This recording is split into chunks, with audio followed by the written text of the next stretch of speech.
जब हम पवित्र शास्त्र बाइबल को पढ़ते हैं, हम पाते हैं कि मसीही यीशु मसीह पर विश्वास करने के लिए जो न्योता हमें मिला है, वो वास्तव में यीशु मसीह के शिष्यता को ग्रहण करने का न्योता है।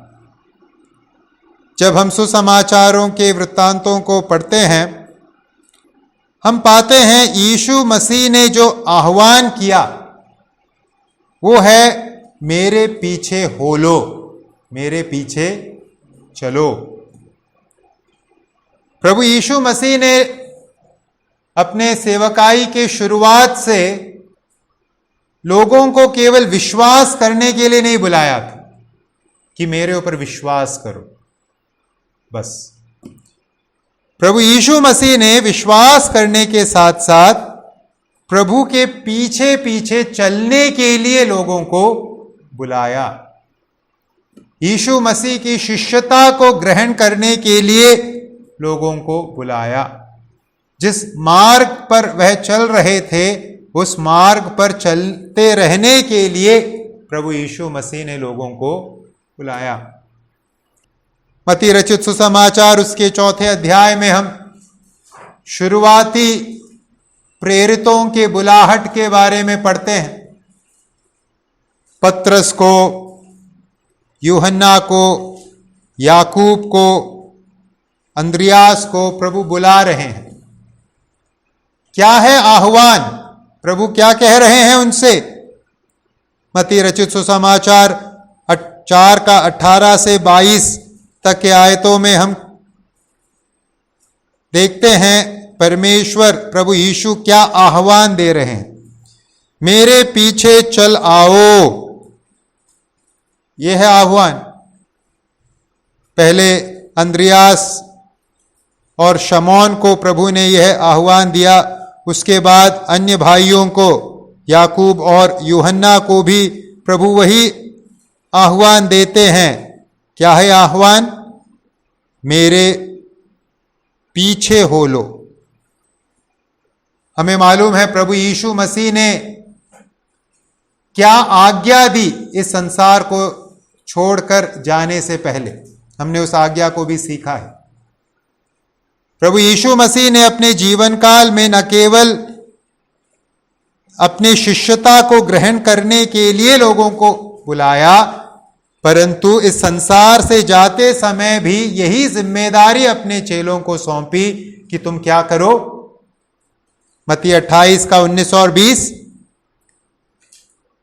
सब जातियों के लोगों को चेला बनाओ। मत्ती 28:19 और 20, सब जातियों के लोगों को चेला बनाओ। तो समझने की बात क्या है? परमेश्वर ने, प्रभु यीशु मसीह ने मुझे और आपको अपना चेला बनने के लिए बुलाया है। चेला बनकर चेला बनाने की जिम्मेदारी परमेश्वर ने मुझे और आपको सौंपी है। यह है मसीही जीवन, यह है परमेश्वर की उम्मीद मुझसे और आपसे। यीशु मसीह पर विश्वास का लेना देना है यीशु मसीह के पीछे पीछे चलने के साथ। यीशु मसीह पर विश्वास करने का सही अर्थों में संबंध है यीशु मसीह के शिष्यत्व को ग्रहण करने के लिए आना। जब हम सुसमाचारों को पढ़ते हैं, प्रभु यीशु मसीह के उपदेशों को नए नियम में परखते हैं, हम पाते हैं न केवल प्रभु यीशु मसीह ने शिष्यत्व ग्रहण करने के लिए लोगों को बुलाया, पीछे पीछे चलने के लिए लोगों को बुलाया, उसके साथ ही साथ प्रभु के पीछे पीछे चलना कैसा होगा, उस बात को भी प्रभु ने बिना मिलावट के सामने रखी कि जब तुम मेरे पीछे शिष्यत्व ग्रहण करके चलोगे, जीवन किस प्रकार का होगा, इस बात को भी प्रभु यीशु ने स्पष्ट भाषा में हमारे सामने रखा है। यीशु मसीह ने हमें यह बताया है कि यीशु मसीह के शिष्यत्व को ग्रहण करना कैसा दिखेगा। क्या मांग रखते हैं प्रभु यीशु उन लोगों से जो प्रभु के पीछे पीछे चलना चाहते हैं। इस बात को भी हम सुसमाचारों में सही एकदम स्पष्ट भाषा में पढ़ते हैं, देखते हैं।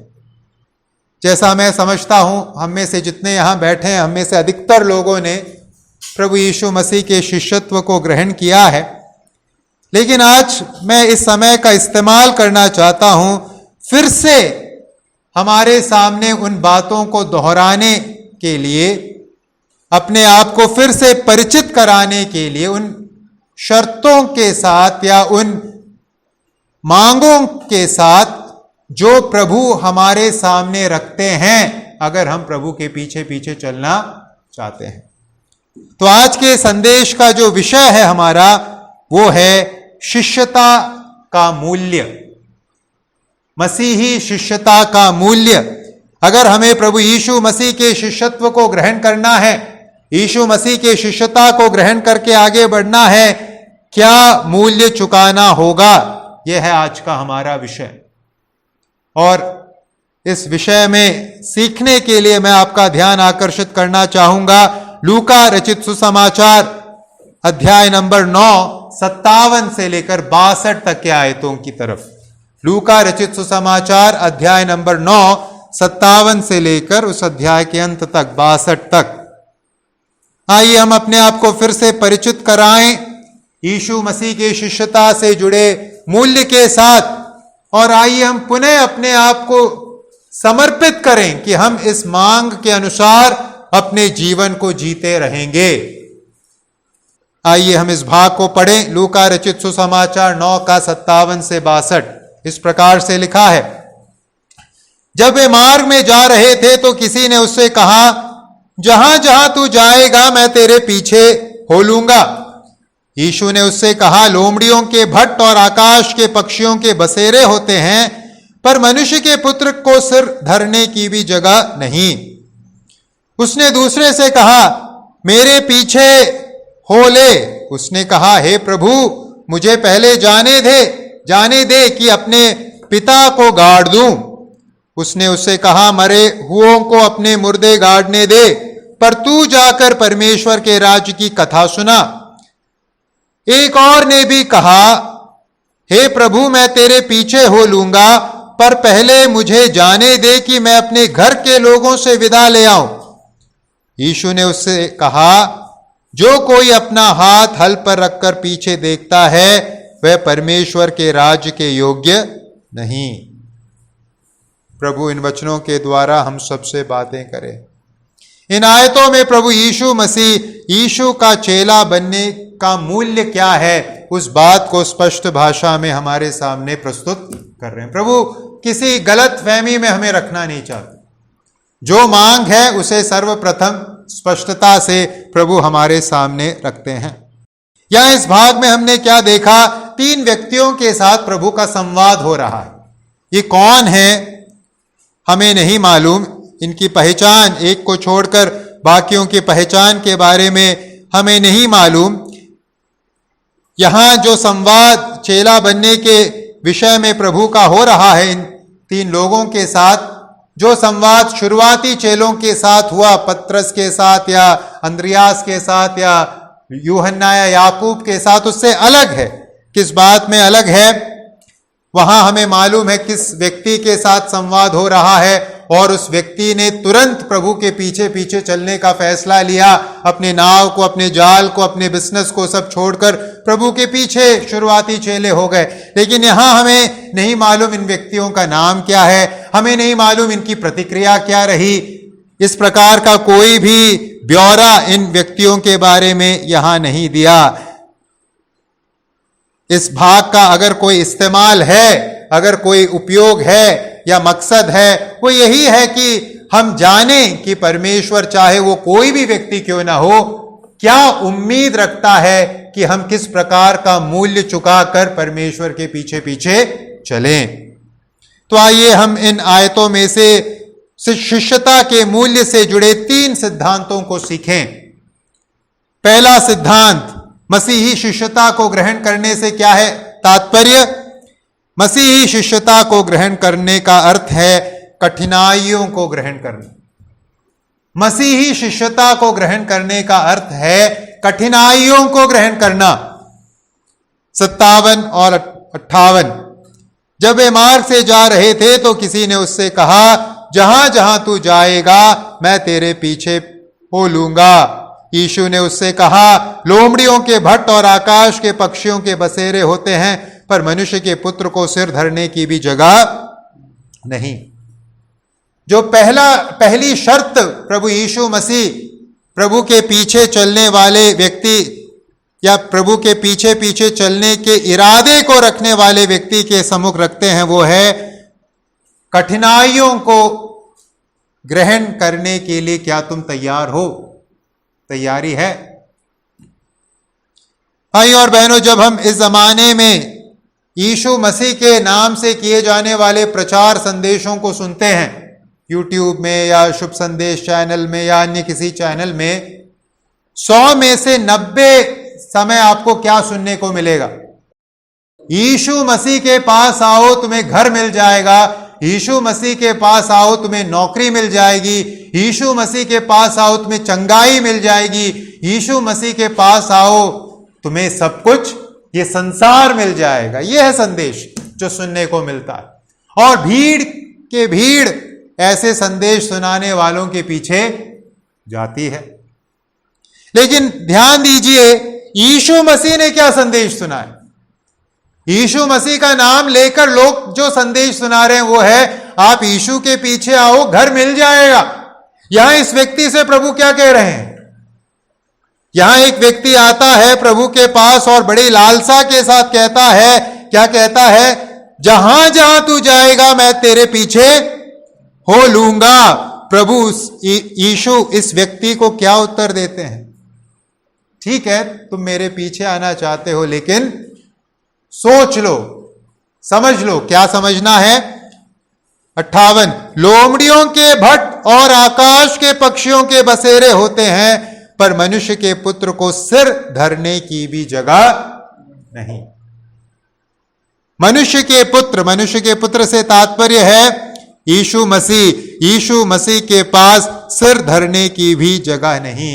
यीशु मसीह इस कथन के माध्यम से इस व्यक्ति से क्या कह रहे हैं, क्या समझा रहे हैं? ये व्यक्ति कौन है?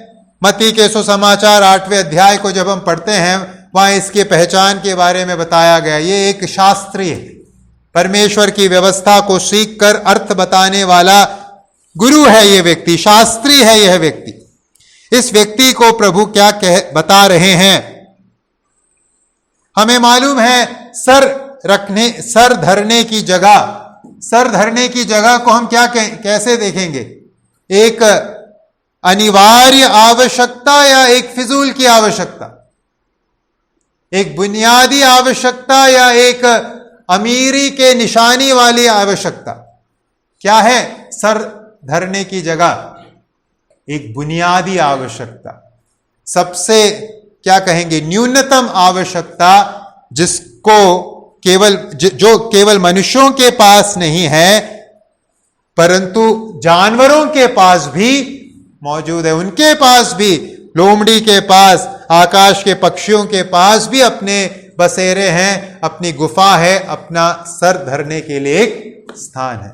तो जहां तक सर धरने का स्थान है, सर धरने का स्थान एक बुनियादी आवश्यकता का प्रतीक है या बुनियादी आवश्यकता की निशानी है। जब हमारा प्रभु इस संसार में आया, जब राजाओं का राजा, प्रभुओं का प्रभु इस संसार में आया, उसके पास अपने सर को धरने के लिए एक बुनियादी आवश्यकता को पूरी करने के लिए भी जगह नहीं थी। प्रभु यीशु मसीह इस संसार में जब देहधारी होकर आए, उन्होंने एक ऐसे जीवन को ग्रहण किया जिस जीवन में उनके पास इस जीवन से जुड़ी बुनियादी जरूरतें भी मौजूद नहीं थी। हमें मालूम है प्रभु यीशु मसीह के जन्म के बारे में। प्रभु यीशु मसीह के जन्म का समय जब आया, कहां उनका जन्म हुआ? उनको सराय में उनकी माता और पिता को स्थान भी नहीं मिला और चरणी में हमारे प्रभु यीशु का जन्म हुआ। किस घराने में या किस काम को करने वाले परिवार में प्रभु यीशु पैदा हुए? एक बढ़ई के घर में पैदा हुए। राजाओं का राजा, प्रभुओं का प्रभु, एक गरीब अवस्था में एक साधारण बढ़ई के परिवार में जन्म लेता है और एक ऐसे जीवन को जीता है जिसमें संसार की बुनियादी आवश्यकताएं भी प्रभु के पास मौजूद नहीं है। हमें इस बात को स्मरण रखने की जरूरत है, यीशु मसीह एक साधारण मनुष्य मात्र नहीं थे। यीशु मसीह सृष्टिकर्ता परमेश्वर है जो मानव रूप धारण करके संसार में आया और प्रभु यीशु को अपने उस पहचान का बोध्य था। इसीलिए यहां 58 में प्रभु ने कहा, मनुष्य के पुत्र को सिर धरने की जगह नहीं। मनुष्य का पुत्र, यह जो शीर्षक है यीशु मसीह के 100% परमेश्वरत्व और 100% मनुष्यत्व का प्रतीक है, सूचक है। यीशु मसीह मेरे और आपके जैसे एक साधारण मनुष्य मात्र नहीं थे, परमेश्वर हैं, लेकिन फिर भी किस प्रकार का जीवन था उनका? कठिनाइयों से भरा, बुनियादी आवश्यकताओं के बिना वाला जीवन उनका था। ऐसी आवश्यकताएं जो आकाश की पक्षियों की भी पूरी होती है, जंगल के जानवरों की भी पूरी होती है, वह आवश्यकता भी हमारे प्रभु की पूरी नहीं हुई। दूसरा कोरिन्थियों 8:9 में इसीलिए पौलुस कहते हैं, दूसरा कोरिन्थियों 8:9, तुम हमारे प्रभु यीशु मसीह का अनुग्रह जानते हो कि वह धनी होकर भी तुम्हारे लिए कंगाल बन गया। दूसरा कोरिन्थियों 8:9, तुम हमारे प्रभु यीशु मसीह का अनुग्रह जानते हो कि वह धनी होकर भी तुम्हारे लिए कंगाल बन गया। जी हां भाइयों और बहनों, जब प्रभु यीशु मसीह संसार में आए, उनका जीवन एक गरीबी का जीवन था, एक कंगालपन का जीवन था। आइए हम उस उत्तर पर की तरफ वापस लौटें जो प्रभु ने इस व्यक्ति को दिया 58 में।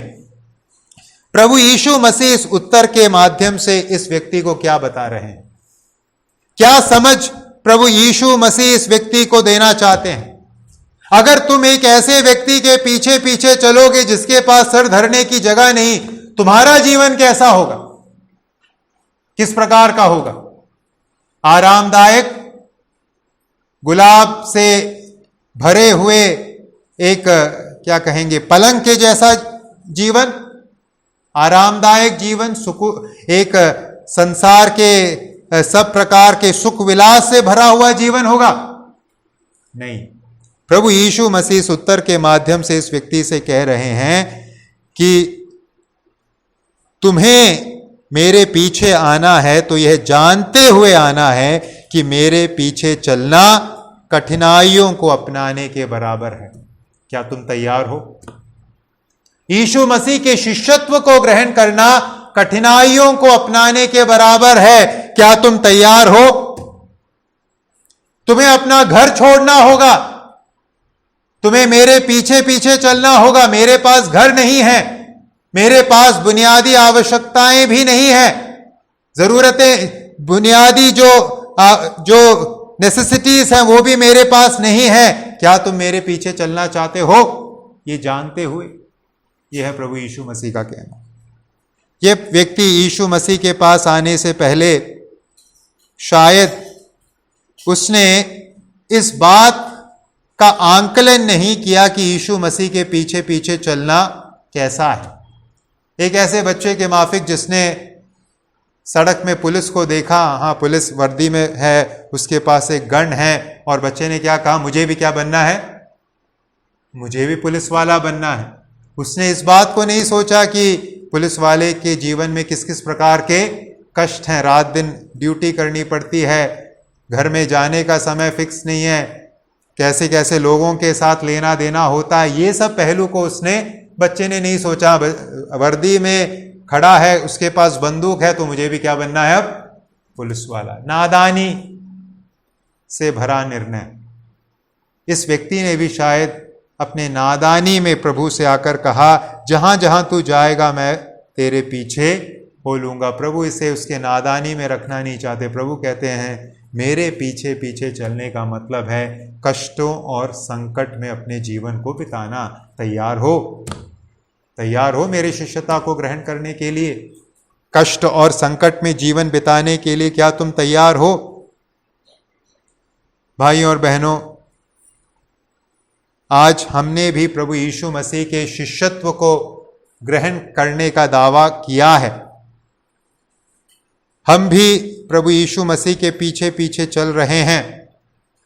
क्या हम कष्टों को ग्रहण करते हुए प्रभु के पीछे पीछे चल रहे हैं? क्या हम इस बात के साथ हम इस बात का एहसास रखे हुए हैं कि यीशु मसीह के पीछे पीछे चलना कष्टों को आमंत्रित करना है? जब हम नए नियम में प्रभु यीशु मसीह के अन्य उपदेशों को परखते हैं, प्रभु यीशु मसीह ने इस बात को जोर देकर बार बार प्रस्तुत किया। उदाहरण के लिए लूका रचित सुसमाचार 9:23 में प्रभु ने क्या कहा?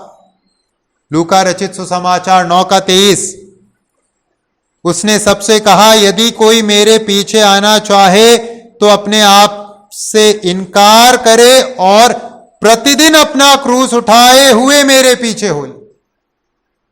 प्रतिदिन अपना क्रूस उठाकर मेरे पीछे चलना है। ये कष्ट और ये कठिनाइयां कुछ दिनों की है, फिर चली जाएगी, ऐसा नहीं है। प्रतिदिन किसी ना किसी प्रकार से मसीही जीवन में कठिनाई आएगी, कष्ट आएंगे। तैयार हो? क्रूस उठाने से क्या है तात्पर्य? क्रूस वास्तव में कष्टों के लिए एक पर्यायवाची शब्द था। क्रूस मतलब कष्ट। प्रतिदिन अपने कठिनाइयों को उठाकर मेरे पीछे चलो, प्रभु का कहना है। यूहन्ना 15:20, अपने जाने से पहले, इस संसार को छोड़कर जाने से पहले प्रभु चेलों को तैयार करते हैं। संसार में तुम्हें क्या मिलने वाला है, इस बारे में प्रभु यीशु मसीह अपने चेलों को आगाह करते हैं। यूहन्ना 15:20, जो बात मैंने तुमसे कही थी, दास अपने स्वामी से बड़ा नहीं होता, उसको याद रखो। यदि उन्होंने मुझे सताया तो तुम्हें भी सताएंगे, यदि उन्होंने मेरी बात मानी तो तुम्हारी भी मानेंगे। यीशु मसीह ने क्या कहा चेलों से? यूहन्ना 15:20, यदि उन्होंने मुझे सताया है तुम्हें भी सताएंगे। हम प्रभु यीशु मसीह के चेले हैं। प्रभु यीशु को तो लोगों ने सताया, लेकिन हमें कोई सताएगा नहीं, हमें कोई कष्ट नहीं मिलेगा। अगर हम ऐसा सोचेंगे, ये हमारी गलत फहमी है। जब हम लोगों के सामने बोलते यीशु मसीह क्रूस पर हमारे लिए मरा, लोगों ने उसे क्रूस पर चढ़ाया, और वही संसार आज हमें भी कष्ट देगा। हम इस बात को न भूलें। मत्ती अध्याय 5 उसके 11 और 12 पद में अपने सार्वजनिक सेवकाई के पहले उपदेश में ही प्रभु ने क्या कहा था? अपने सर्वप्रथम उपदेश में प्रभु यीशु मसीह ने क्या कहा? मत्ती 5:11 और 12, धन्य हो तुम जब मनुष्य मेरे कारण तुम्हारी निंदा करें और सताएं और झूठ बोल बोलकर तुम्हारे विरोध में सब प्रकार की बुरी बातें कहें। मत्ती 5:11-12, धन्य हो तुम जब मनुष्य मेरे कारण तुम्हारी निंदा करे और सताए और झूठ बोल बोलकर तुम्हारे विरोध में सब प्रकार की बुरी बातें कहें। तब आनंदित और मगन होना, क्योंकि तुम्हारे लिए स्वर्ग में बड़ा फल है, इसलिए कि उन्होंने उन भविष्यद्वक्ताओं को जो तुमसे पहले थे इसी रीति से सताया था।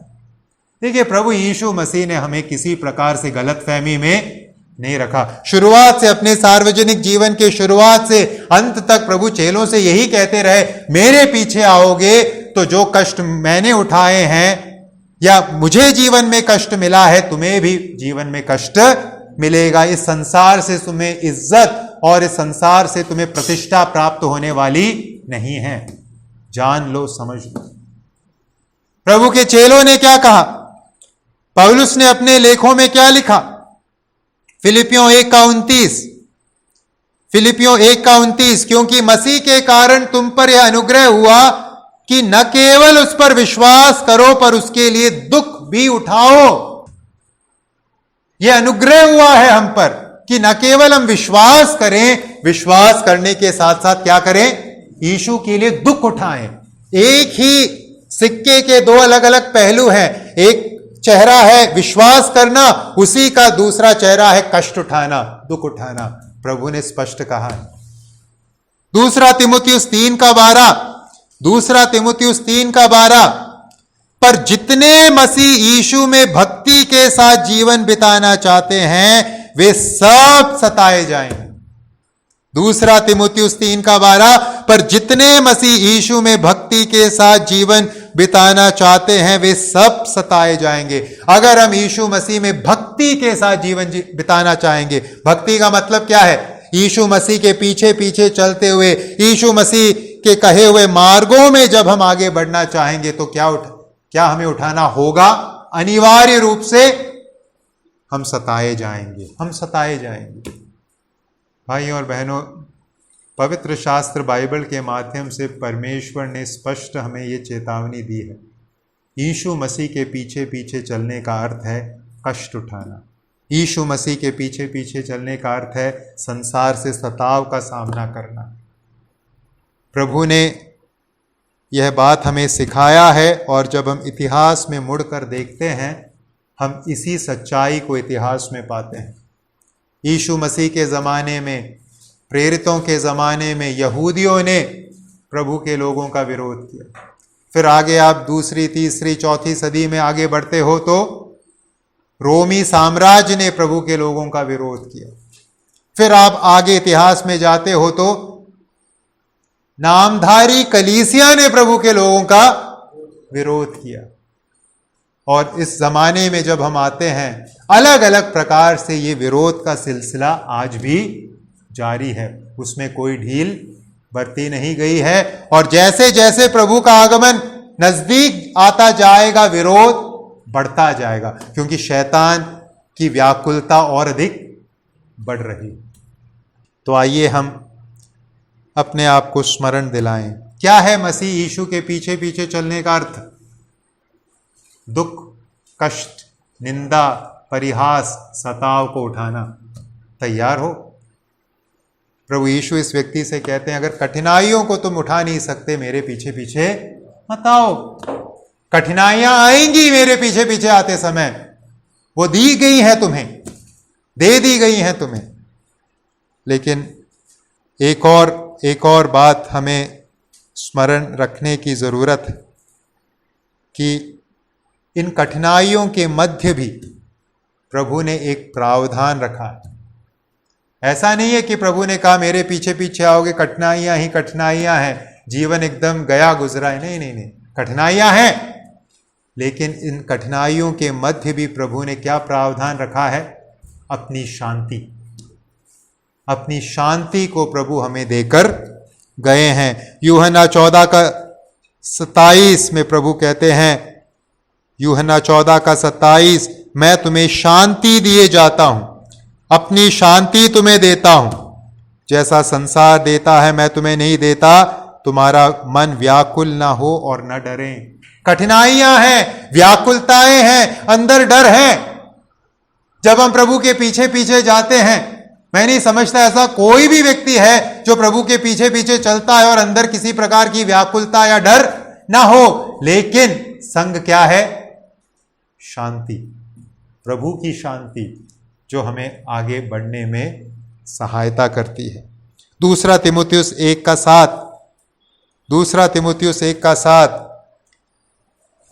वचन में हम पढ़ते हैं, क्योंकि परमेश्वर ने हमें भय की नहीं पर सामर्थ्य और प्रेम और संयम की आत्मा दी है। सामर्थ्य की आत्मा प्रभु ने हमें दी है। प्रभु ने हमें इन कष्टों को सहने के लिए अकेले नहीं छोड़ा है, अपनी शांति दी है और सबसे बढ़कर अपने पवित्र आत्मा को दिया है। और पवित्र आत्मा के विषय में हम पढ़ते हैं सामर्थ्य का आत्मा, प्रेम और संयम का आत्मा। तो आइए हम इस बात को समझें, कठिनाइयां हैं लेकिन कठिनाइयों के मध्य हम अकेले नहीं है। पवित्र आत्मा प्रभु हमारे संग है, प्रभु की शांति हमारे संग है और प्रभु का वायदा कि मैं तुम्हें कभी नहीं छोड़ूंगा, कभी नहीं त्यागूंगा। भाई और बहनों, आइए हम इस बात को समझें, इस बात को स्मरण रखें यह जो वर्तमान जीवन हम जी रहे हैं, यह नहीं है हमारा सर्वश्रेष्ठ जीवन।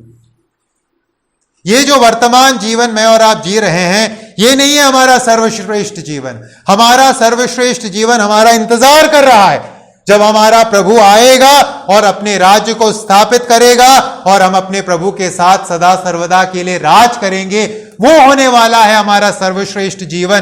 तो इस संसार को प्राप्त करने या इस संसार में लाभ कमाने के लिए यीशु मसीह के पीछे चलने के गलत फहमी में न गिरें। यीशु मसीह ने कहा तुम्हें छोड़ना होगा, तुम्हें त्यागना होगा, तुम्हें कष्ट उठाना होगा, क्योंकि मैं तुम्हें इस संसार में नहीं दे रहा सबसे बेस्ट जीवन। बेस्ट जीवन कहाँ आने वाला है? प्रभु के साथ, जब वो महिमा में राज करेगा। तो आइए हम उस भविष्य के तरफ दृष्टि डालते हुए वर्तमान को जिए। हम निरुत्साहित नहीं होंगे, हम अपने जीवन में मसीही विश्वास में पीछे भी नहीं हटेंगे। तो पहली बात जो हमें समझने की जरूरत है प्रभु यीशु मसीह के पीछे पीछे चलने के विषय में, वो यह है कि प्रभु यीशु मसीह के पीछे पीछे चलने का अर्थ है कठिनाइयों को अपनाना, उससे बचने का कोई प्रावधान नहीं। कठिनाइयों के मध्य शांति है, कठिनाइयों के मध्य प्रभु की उपस्थिति है, कठिनाइयों के मध्य प्रभु पवित्र आत्मा का सामर्थ्य है, लेकिन कठिनाइयां जरूर है। जैसे भजनकार ने कहा, चाहे मैं घोर अंधकार से भरी हुई तराई में होकर चलूं, फिर तो भी हानि से न डरूंगा, क्योंकि तू मेरे साथ रहता है, तेरे सोंटे और तेरी लाठी से मुझे शांति मिलती है। यह वायदा आइए हम भी अपने अंदर रखें और अंधकार से भरी हुई तराइयों से, कठिनाइयों से होकर हम भी चलें। दूसरी बात जो इन आयतों में, लूका रचित सुसमाचार 9वें अध्याय के 57 से आगे के आयतों में जो हम शिष्यत्व के विषय में सीखते हैं, दूसरा सिद्धांत वो है मसीही शिष्यता का लेना देना असाधारण प्राथमिकताओं के साथ, असाधारण प्राथमिकताओं के साथ है। मसीही शिष्यता का वास्ता असाधारण प्राथमिकताओं के साथ। असाधारण का क्या अर्थ है? असाधारण से तात्पर्य है सामान्य या पारंपरिक से बहुत अलग, डिफरेंट, भिन्न। प्रभु कहते हैं अगर किसी को प्रभु के पीछे पीछे चलना है तो सामान्य या पारंपरिक प्राथमिकताओं को त्यागना होगा और असाधारण प्राथमिकताओं को अपने जीवन में अपनाना होगा। किस प्रकार के असाधारण प्राथमिकताओं को प्रभु हमसे मांग रहे हैं, दूसरे संवाद में हमारे सामने स्पष्ट होता है। 59 और 60, उसने दूसरे से कहा मेरे पीछे हो ले। उसने कहा हे प्रभु मुझे पहले जाने दे कि मैं अपने पिता को गाड़ दूं। तो यहां अब एक व्यक्ति आता है और प्रभु यीशु से स्वयं नहीं, प्रभु यीशु मसीह अब इस व्यक्ति से कहते हैं, पहले व्यक्ति ने प्रभु से कहा मैं तेरे पीछे पीछे चलूंगा, अब इस दूसरे व्यक्ति को प्रभु कहते हैं, क्या कहते हैं? मेरे पीछे हो ले। वो क्या उत्तर देता है? देखिए 59 के दूसरे भाग में वो उत्तर देता है, हे प्रभु मुझे पहले जाने दे कि मैं अपने पिता को गाड़ दूं। हे प्रभु मुझे पहले जाने दे कि मैं अपने पिता को गाड़ दूं। इस कथन से क्या है तात्पर्य? पिता को गाड़ दूं फिर मैं तेरे पीछे आऊंगा, इसका क्या मतलब है? अगर इसके पिता घर में मुर्दा अवस्था में पड़े हैं, लाश रूप में पड़े हैं, तो ये व्यक्ति प्रभु यीशु के पीछे पीछे चलने के लिए वहां जाकर खड़ा नहीं होगा। वो अपने पिता को गाड़ने के लिए जो भी आवश्यकताएं हैं उसमें वो व्यस्त होगा। प्रभु के साथ ऐसे एक माहौल में यह व्यक्ति पाया नहीं जाएगा अगर इस व्यक्ति का पिता वर्तमान में मृत अवस्था में घर में पड़ा है। तो फिर क्या है इस कथन का अर्थ? अगर इस व्यक्ति का पिता वर्तमान अवस्था में जब वह यह कथन कह रहा है मृतक अवस्था में नहीं है, फिर ये व्यक्ति क्या कह रहा है? वो कह रहा है, प्रभु मैं आपके पीछे पीछे चलूंगा, लेकिन पहले मैं क्या कर लूं? अपने पारिवारिक जिम्मेदारियों को निभा लूं। पहले मैं अपने परिवार से जुड़े हुए जिम्मेदारियों को निभा लूं, फिर मैं आपके पीछे पीछे चलूंगा।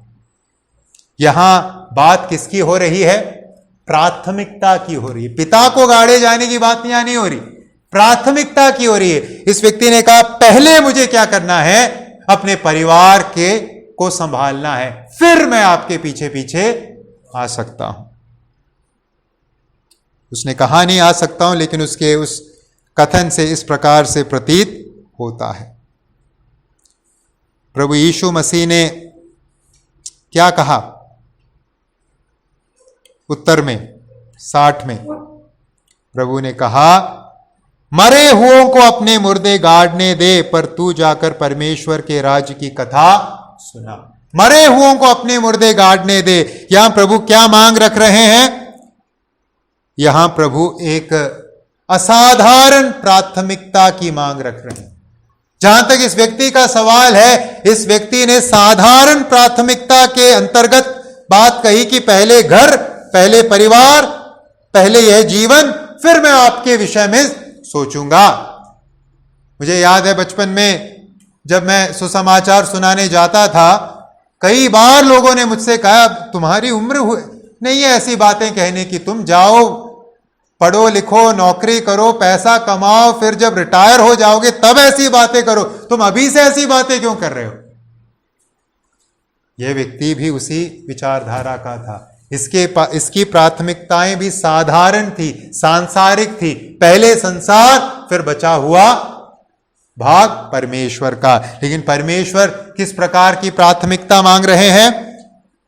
परमेश्वर एक असाधारण प्राथमिकता मांग रहे हैं। परमेश्वर कह रहे हैं, मरे हुओं को अपने मुर्दे गाड़ने दो। इसका मतलब क्या हुआ?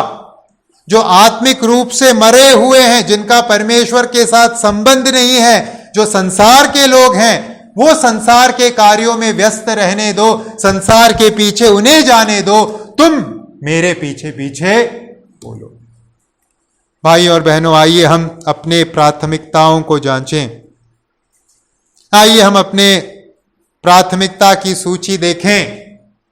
कौन है सर्वप्रथम? किसको हम पहला स्थान देते हुए अपना जीवन जी रहे हैं? प्राथमिकता की सूची में नंबर 1 पर कौन है? संसार, परिवार, संबंध, धन दौलत, प्रसिद्धि, आराम, स्व की भावना। क्या है सर्वश्रेष्ठ पहले नंबर पर मेरे और आपके जीवन में? आइए हम समझें, अगर प्रभु यीशु मसीह के पीछे पीछे चलना है तो क्या करना होगा? सर्वप्रथम प्राथमिकता हमें परमेश्वर को, परमेश्वर के राज्य को, परमेश्वर की कलीसिया को, परमेश्वर की सेवकाई को देनी होगी। मत्ती रचित सुसमाचार 6 का 33 हम सब ने बहुत बार पढ़ा है, शायद जुबानी याद भी किया है। इसलिए पहले तुम परमेश्वर के राज और उसके धर्म की खोज करो तो ये सब वस्तुएं भी तुम्हें मिल जाएंगी। प्रभु प्राथमिकता वहां सेट कर रहे हैं। क्या होनी चाहिए प्राथमिकता? पहले परमेश्वर के राज और उसके धर्म की खोज करो। यह है परमेश्वर की उम्मीद मुझसे और आपसे। आइए हम अपने आप को जांचें, हमने किसको पहला स्थान दिया है? किसको पहला स्थान दिया? किसके लिए जी रहे हैं? प्रभु यीशु मसीह को हम किस प्रकार का पहला स्थान दें? लूका रचित सुसमाचार 14 का 26 जब हम पढ़ते हैं, यीशु मसीह ने कहा, सिखाया कि हम प्रभु को इस प्रकार का पहला स्थान दे कि दूसरा, तीसरा, चौथा स्थान जिसका है वो इतने दूरी पर हो कि दोनों के बीच की कोई तुलना ना हो। लूका 14 का 26, यदि कोई मेरे पास आए और अपने पिता और माता और पत्नी और बच्चों और भाइयों और बहनों वरन अपने प्राण को भी अप्रिय न जाने तो वह मेरा चेला नहीं हो सकता। तो यहां प्रभु क्या सिखा रहे हैं कि हमें अपने निकटतम संबंध जो है, माता पिता, पत्नी, बच्चे, भाई बहन, इनसे क्या नफरत करनी है? नहीं नहीं, क्योंकि प्रभु ने स्वयं सिखाया है माता पिता का आदर करो, पहली सामाजिक आज्ञा है समाज के संदर्भ में। फिर यहां क्या सिखाया जा रहा है? जब हम परमेश्वर के प्रति अपनी प्राथमिकता की तुलना अपने इस संसार के सबसे निकटतम संबंधों को दी जाने वाली प्राथमिकता के साथ करें, इस संसार की प्राथमिकताएं कैसी दिखें? ना के बराबर दिखें। इसलिए प्रभु ने कहा कि यदि कोई मेरे पास आए और अपने पिता, माता, पत्नी, बच्चों, भाइयों, बहनों, अपने प्राण को भी अप्रिय न जाने, वह मेरा चेला नहीं बन सकता। जब तक तुम एक असाधारण प्राथमिकता मुझे नहीं दोगे जीवन में, तुम मेरे पीछे पीछे नहीं चल सकते। आइए हम अपने प्राथमिकताओं को जांचें। मान लीजिए आप लोग तैयार होकर रविवार को कलीसियाई सभा में आने के लिए निकल रहे हो घर से, और अचानक से एक बहुत ही आपका सबसे निकटतम व्यक्ति आपसे मिलने के लिए घर में आ जाता है मेहमानी में। क्या करेंगे आप? आप घर से निकल रहे हो और मेहमान जो आपका बहुत निकटतम संबंध है, आपका उनसे बहुत लगाव है, वो घर में आ रहे हैं आपके पास, क्या करोगे? किसको प्राथमिकता मिलेगी? ईश्वर को, निकटतम संबंध को? उत्तर मत दीजिए, आपको आंकलन के लिए मैं प्रश्न पूछ रहा हूं। क्या है प्रभु के दिन आपके लिए सबसे महत्वपूर्ण बात? मान लीजिए प्रभु के दिन, कलीसियाई सभा के दिन या किसी भी सभा के दिन जो कलीसिया की है, आपको और कोई बहुत जरूरी काम आ गया, किसको महत्व देंगे? किसको ना कहेंगे? किसको ना कहना है आपके लिए आसान? अपने परिवार वालों को ना कहना आसान है या प्रभु को ना कहना आसान? अपने दोस्तों को ना कहना आसान है या प्रभु को ना कहना आसान है? किसको ना कहना हमारे लिए आसान है? जो सर्वोच्च प्राथमिकता में रहेगा जीवन में, उसको ना कहना हमेशा कठिन होगा। तो आंकलन कीजिएगा जीवन में, आप किसको आसानी से ना कर बैठते हो? प्रभु को या इस संसार को? मैंने पहले भी एक घटना इस कलीसिया में सुनाई है। एरिक लिडल का नाम आप लोगों ने सुना है?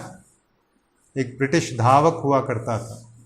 1924 में पेरिस में आयोजित ओलंपिक्स में वह ब्रिटेन की टीम में शामिल था, और उसकी प्रतिस्पर्धा, उसका जो जो इवेंट था, जिस प्रतिस्पर्धा में वो माहिर था, वो था 100 मीटर का रेस।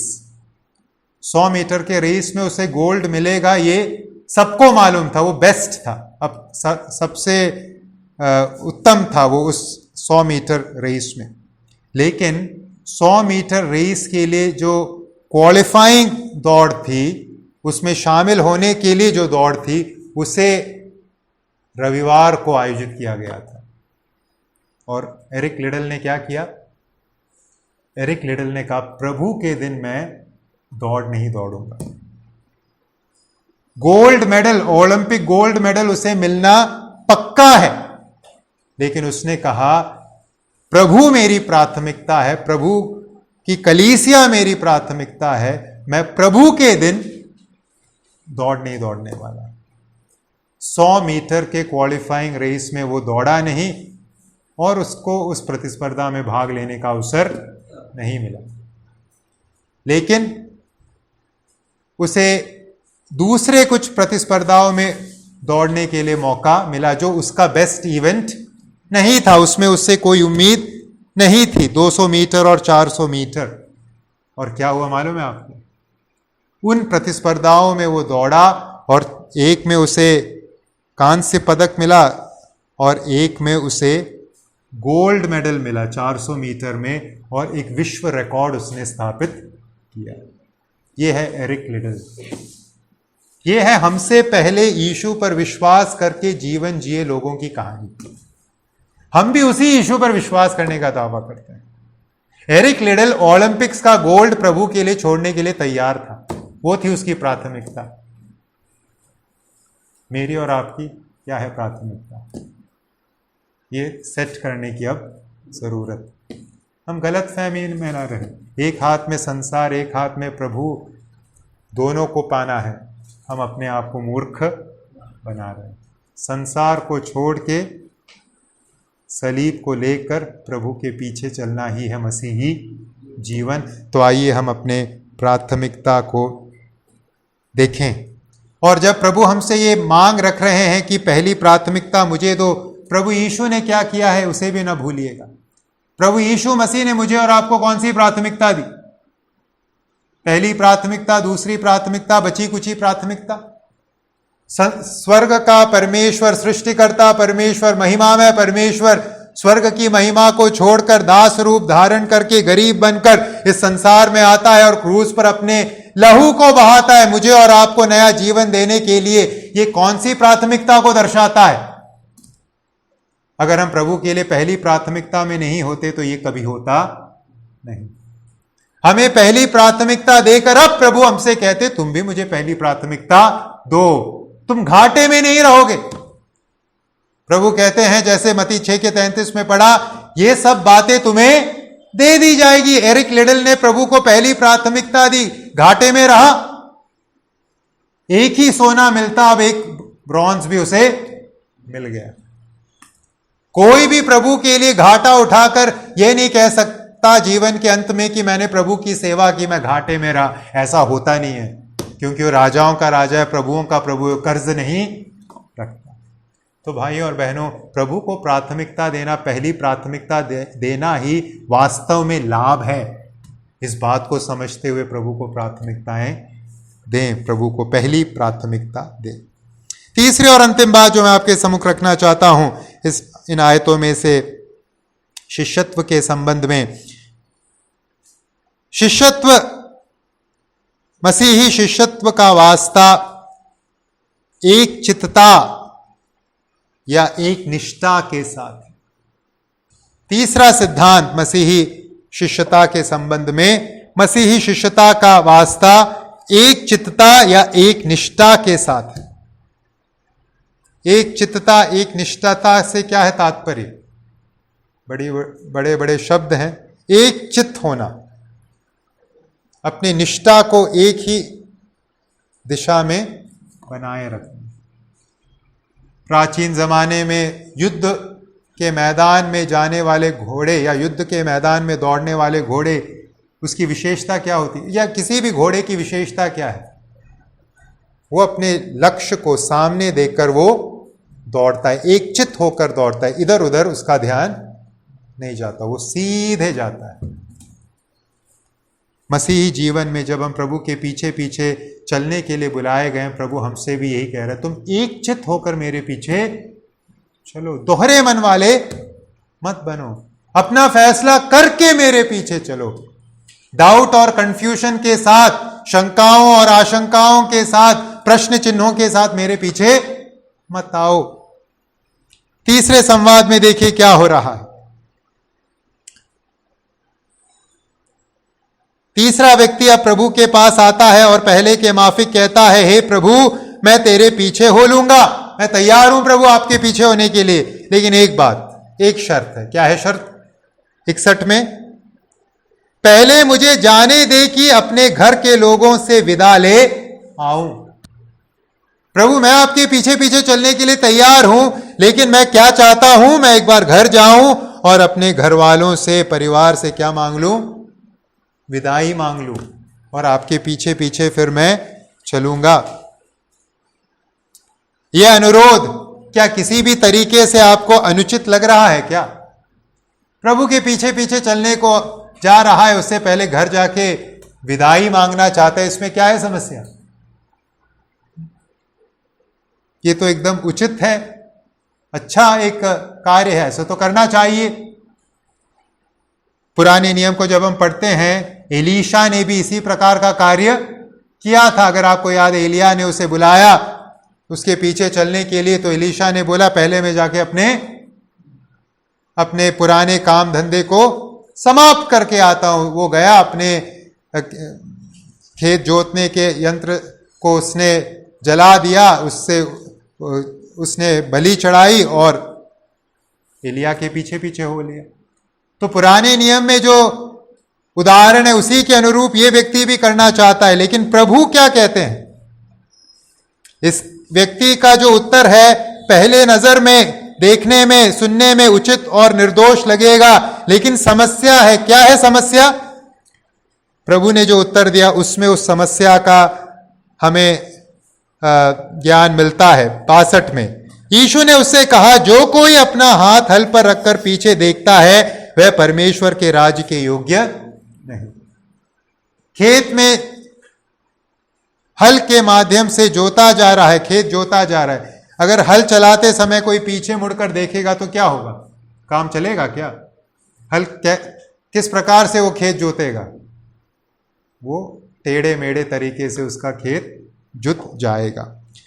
प्रभु क्या कह रहे हैं? प्रभु यहां इस व्यक्ति को क्यों उत्तर में पीछे मुड़कर न देखने की बात कर रहे हैं? क्या है कारण? प्रभु का उत्तर हमें यह बात दिखाता है कि जब इस व्यक्ति ने प्रभु से कहा, प्रभु मैं तेरे पीछे हो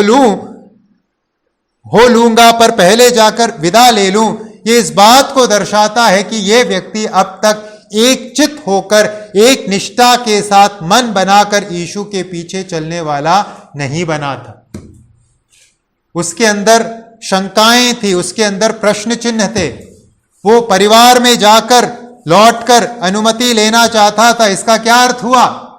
वो परिवार में जाकर अपने परिवार का अनुमोदन चाहता था, समर्थन चाहता था, सहमति चाहता था कि एक और बार मैं जाके माता पिता से पूछ लूं, यीशु के पीछे चल रहा हूं, चले जाऊं ना, भाई बहन से पूछ लूं, कोई गलत तो नहीं कर रहा हूं ना। वो अब तक एक चित नहीं हुआ था कि मुझे यीशु के पीछे जाना है। वो अब तक ये फैसला नहीं ले पाया था कि यीशु के पीछे मुझे यकीनन चलना है। वो क्या कहते हैं, पानी में एक नाव जिस प्रकार से इधर उधर जाती है उस प्रकार से उसका मन भी इधर उधर डोल रहा था। कभी यीशु के पीछे जाना, नहीं, यीशु के पीछे नहीं जाना। इस प्रकार से वो दो चित्त वाला व्यक्ति था। और वो अपने माता पिता या परिवार के लोगों का एक समर्थन चाहता था। ठीक है, तुम जाओ, आप आओगे तो मैं भी आऊंगा। कुछ लोग कहते हैं ना, तुम जाओगे तो मैं भी आऊंगा। वो इस प्रकार का एक व्यक्ति था। क्या होता परिवार में जाकर अनुमति लेते समय परिवार वाले कहते, अरे तुम यीशु के पीछे जा रहे हो, अपना जीवन बर्बाद कर रहे हो। अगर परिवार वालों ने ऐसा कह दिया तो ये व्यक्ति क्या करेगा? नहीं, मैं यीशु के पीछे नहीं जा रहा, क्योंकि वो एक चित्त नहीं था, एक चित्तता उसमें नहीं थी। इसलिए प्रभु ने उससे कहा कि जो मेरे पीछे आना चाहता है वो अब मुड़कर ना देखे, मन बना लो और मेरे पीछे आ लो। अगर पीछे मुड़कर देखना है तो मेरे पीछे आने के लिए तुम योग्य नहीं हो। भाई और बहनों, आइए हम अपने आप को परखें। क्या हम में एक चित्तता है प्रभु यीशु के पीछे पीछे चलने के विषय में? या हम में भी ऐसे, जिस प्रकार से नाव हिलती डुलती है कभी इधर कभी उधर, हम भी इधर उधर होते रहते हैं। किसी ने कुछ कह दिया, ठीक है अब थोड़ा पीछे हट जाते हैं। क्या हम भी इस प्रकार के हैं, या एक चित्त है हमारा कि चाहे जो कुछ भी हो जाए मैं प्रभु यीशु के पीछे पीछे चलूं? देखिए, जहां तक शमौन, हमने शुरुआत में मत्ती 4 में से पढ़ा, शमौन पतरस के विषय में, अंद्रियास के विषय में, याकूब के विषय में, यूहन्ना के विषय में, उन्होंने क्या किया? प्रभु यीशु ने बुलाया और तुरंत अपने नाव, अपने बिजनेस, अपने व्यापार, अपने पिता के काम को छोड़कर वो यीशु के पीछे हो लिए। जाके मैं एक बार पूछ लूं, पिताजी जाने देंगे तब मैं आ जाऊंगा, ऐसा कुछ नहीं कहा। उन्हें मालूम था यीशु कौन है और यीशु के पीछे चलने का निर्णय उनका पक्का था। एक चित्तता थी उनमें। वही एक चित्तता मुझ में और आप में भी हो अगर हम प्रभु के पीछे पीछे चलें। आइए हम अपने आप से ये प्रश्न पूछे, क्या मैंने अपने आप को पूर्ण रूप से तैयार कर लिया है यीशु के पीछे चलने के लिए, या अब भी मैं लोगों के सलाह, लोगों के अनुमोदन और लोगों के समर्थन के लिए मैं कान लगाए बैठा हूं कि कोई तो मुझे धक्का दे, कोई तो मुझे समर्थन दे। फिलिपियों 3 के 13 और 14 में पौलुस ने क्या कहा? फिलिपियों 3 के 13 और 14, हे भाइयों, मेरी भावना यह नहीं कि मैं पकड़ चुका हूं, परंतु केवल यह एक काम करता हूं कि जो बातें पीछे रह गई है उनको भूलकर आगे की बातों की ओर बढ़ता हुआ निशाने की ओर दौड़ा चला जाता हूं ताकि वो इनाम पाऊं। पौलुस अपने आत्मिक दौड़ में, यीशु मसीह के अनुकरण रूपी दौड़ में कभी पीछे कभी आगे देखने वाला व्यक्ति नहीं था। पीछे के बातों को छोड़कर वो यीशु मसीह के तरफ अपनी दृष्टि को डालकर एक चित्तता के साथ चलने वाला व्यक्ति था। मैं और आप क्या कर रहे हैं? या जिस प्रकार से इब्रानियों के पत्री के लेखक ने लिखा है, इब्रानियों 12 का 1 और 2 में, इब्रानियों 12 का 1 और 2, इस कारण जबकि गवाहों का एक ऐसा बड़ा बादल हमको घेरे हुए हैं, तो आओ हरेक रोकने वाली वस्तु और उलझाने वाले पाप को दूर करके वह दौड़ जिसमें हमें दौड़ना है धीरज से दौड़े और विश्वास के कर्ता और सिद्ध करने वाले यीशु की ओर ताकते रहे, जिसने उस आनंद के लिए जो उसके आगे धरा था लज्जा की कुछ चिंता न करके क्रूस का दुख सहा और परमेश्वर के सिंहासन की दाहिनी ओर जा बैठा। क्या करें हम अब्राहम के माफिक, याकूब के माफिक, हाबिल के माफिक, मूसा के माफिक, नूह के माफिक, अनगिनत प्रभु के दासों के माफिक क्या करें? हर एक रोकने वाली, उलझाने वाले पाप, रोकने वाली वस्तु को दूर करके यीशु मसीह की ओर ताकते हुए अपने इस मसीही जीवन रूपी दौड़, शिष्यत्व समान जीवन को जीने वाले बने। इधर उधर देखने वाले, पीछे आगे मुड़ने वाले नहीं, यीशु के तरफ दृष्टि डालकर चलने वाले बने एक चित्तता के साथ। तभी हम इस शिष्यता को निभा पाएंगे। तो आज हमने 3 बातों को सीखा शिष्यता से जुड़े हुए सिद्धांत के रूप में। यीशु मसीह इन बातों को स्पष्ट बना रहे हैं। क्या है? कौन कौन सी बातें? शिष्यता का वास्ता किसके साथ है? कठिनाइयों के साथ।